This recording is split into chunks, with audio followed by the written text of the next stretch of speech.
చేద్దాం. ముందుగా ధ్యానం. షోడశోపచార పూజ చేసే ముందు ఒక ముఖ్యమైన విషయం ఏమిటంటే, ఇప్పుడు మనం అమ్మవారి మూర్తికి చేస్తున్నాం, కొంతమంది పటాలకి చేస్తారు, అంతే కదా. ఈ ఉపచారాలు చేసినప్పుడు పాద్యం సమర్పయామి, అర్ఘ్యం సమర్పయామి అన్నప్పుడు జలాన్ని సమర్పించాలి. మరి పటం ఉందనుకోండి, పటం మీద జలం అలా పోసేస్తే పాడైపోతుంది కదా పటం. అందుకనే చూడండి, అక్కడ ఒక పాత్ర పెట్టాం, అమ్మవారికి చూపించి ఆ పాత్రలో సమర్పించండి. అలా చేస్తూ షోడశోపచారం చేయాలి. షోడశోపచారం అంటే ఏమిటి అంటే, ఇప్పుడు మన ఇంటికి ఎవరైనా అతిథి వచ్చారు అనుకోండి, మనం ఏం చేస్తాం, మొట్టమొదట వాళ్ళని గుమ్మంలోంచి ఆహ్వానిస్తాం ఇంట్లోకి. ఆహ్వానించగానే కూర్చోండి అని చెప్పి ఒక కుర్చీ చూపిస్తాం, అంతేనా. తర్వాత కాళ్ళు చేతులు కడుక్కోవడానికి నీళ్ళు ఇస్తాం, తర్వాత తాగడానికి మంచినీళ్ళు ఇస్తాం, బంధువులు అయితే కనుక స్నానం చేయడానికి గది చూపిస్తాం, తర్వాత వచ్చాక కట్టుకోవడానికి బట్టలు ఇస్తాం, అంతే కదా.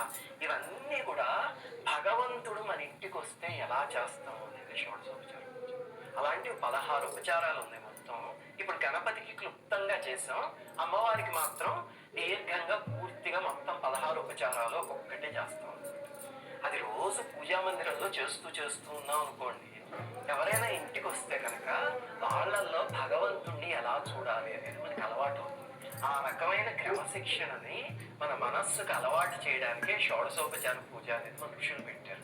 భగవంతుడికి చేస్తే ఇంటికి ఎవరైనా వచ్చి తలుపు కొట్టగానే వాళ్ళల్లో భగవంతుని చూడడం మొదలు పెట్టామంటే మన ఉపాసన పడిపోయినట్టే.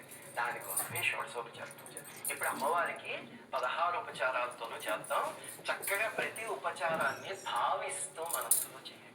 ఇప్పుడు మనం మొట్టమొదటి ఉపచారం ధ్యానం చేద్దాం. అమ్మవారు విష్ణుమూర్తితో సహా మన ఇంటికి వస్తున్నట్టు ధ్యానించండి.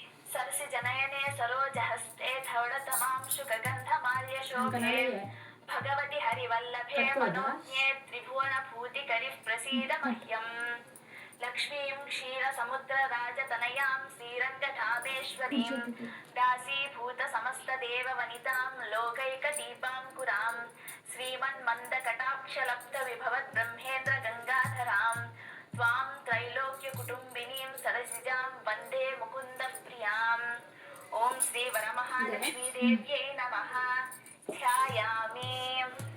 ఈ ఉపచారాలు ఏది చేసినా ఒకటి గుర్తుపెట్టుకోండి, మీరు మీ ఇంట్లో మీ పూజా మందిరంలో ఎక్కడో ఒక చోట కూర్చున్నారు అనేది మర్చిపోయి మీ ధ్యానంలో భగవంతుడితో కనెక్ట్ అవ్వగలగాలి. అలా చేస్తే మీకు షోడశోపచార పూజ వెంటనే ఫలిస్తుంది.